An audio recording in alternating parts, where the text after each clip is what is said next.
Hey guys, welcome to a quick video here with Driving with Kevin. So it's been kind of customary for me to have a Sunday night, Monday morning upload. So I'm shooting a quick video here. I just got my laundry in. I'm sitting downtown with my app on. I've got no rides, but it's Sunday night, so it's not expected, and everyone's working tomorrow. So real quick, I just wanted to touch on my thoughts on the shooting that occurred, I believe it was last week. I think it was a few days ago. So if you haven't heard, there was a shooting in Denver involving an Uber driver who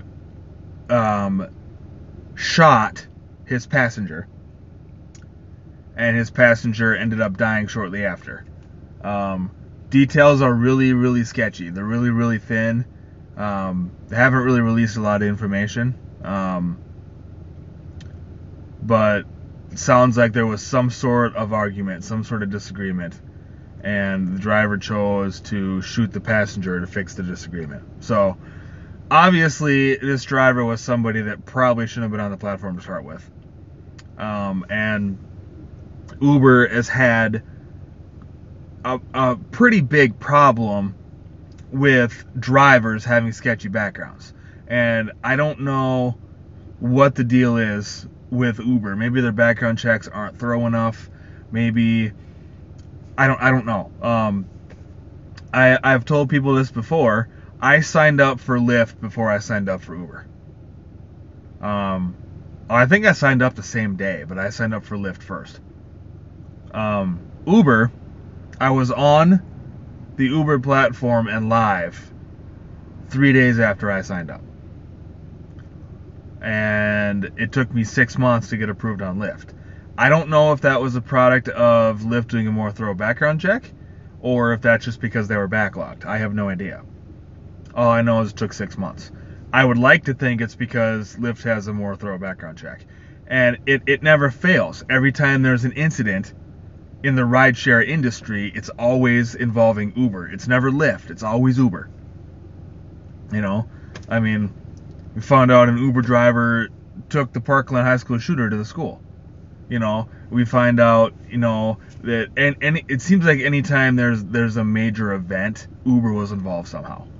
So, and it's a negative event. So, but here's the rest of my take on this. All right. So, I am a big proponent of the Second Amendment. I do not own any weapons. I don't own a gun. I've never shot a gun in my life. But I believe in the Constitution, and the Second Amendment is part of that Constitution. So, every single American has a right to bear arms. It's just what's in the Constitution, right? And certain states, I don't know what Colorado's laws are, but I believe it's a conceal and carry state. Iowa's a conceal and carry state. It might not even be conceal and carry. I think it's open carry, to be completely honest. But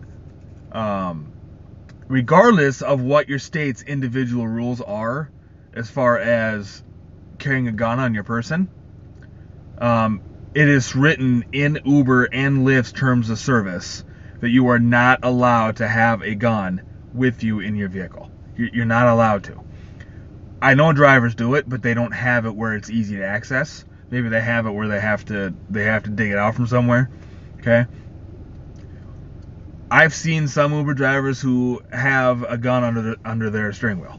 Okay. Technically, that's not allowed. That's against the rules.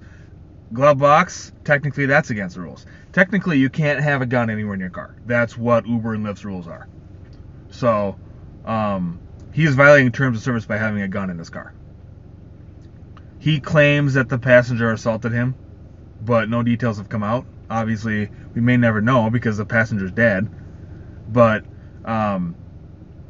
obviously, we'll hear about his side of the story. We won't hear about the passenger because he can't talk, because he's 6 feet under. But in any regard, the shooter is being held, or the Uber driver is being held without bond, as he should be. And he's being charged with first-degree murder, as he should be. I would imagine Uber kicked him off the platform. I don't know why you wouldn't after an incident like that. I mean, they're kicking drivers off now for getting speeding tickets, for Christ's sake. So, but yeah, I guess he'll never drive for Uber again. He'll probably never see a light of day again. He's probably never gonna get out of jail. That's simple. So I guess my message to you guys as Uber and Lyft drivers is pay attention to terms of service. Okay, if you have an unruly customer, if you have a passenger in your car that you don't agree with, that you can't get along with, for whatever reason something happens, if they assault you, right, you can carry pepper spray. Pepper spray is okay. I think it's even in the terms of service that pepper spray is okay. So you can carry pepper spray on you, and you can use that as your weapon of choice. I know it doesn't do a lot, but it's better than, you know, getting kicked off the platform for shooting a gun.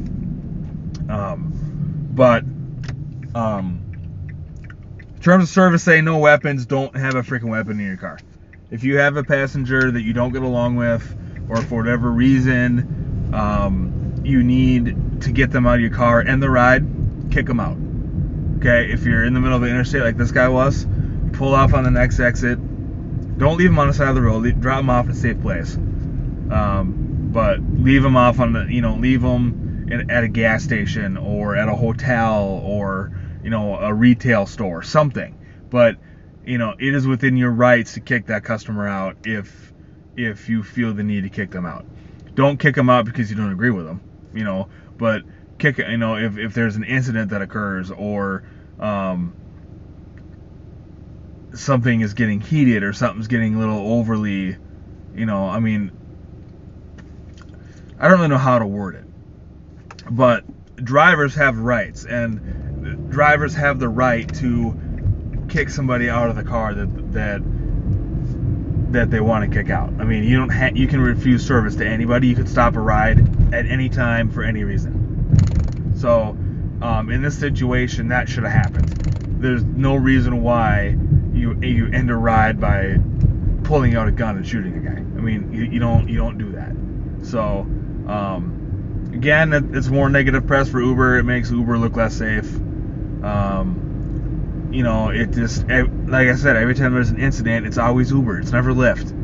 And I've started to notice a little bit more that I feel like Lyft is busier than Uber right now. And all the negative press, I don't think it helps. I think people are seeing all these things in the news about, oh, an Uber driver did this or an Uber driver did that, and it makes people think, oh God, maybe I should stop taking Uber.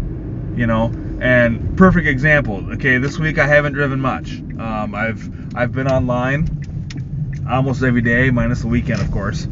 But even this weekend, I turned the app on when I went down to Des Moines. I turned the app on my way there, hoping to catch a ride. I didn't get one. But this week I gave one Uber ride, and I think I gave like 4 Lyfts.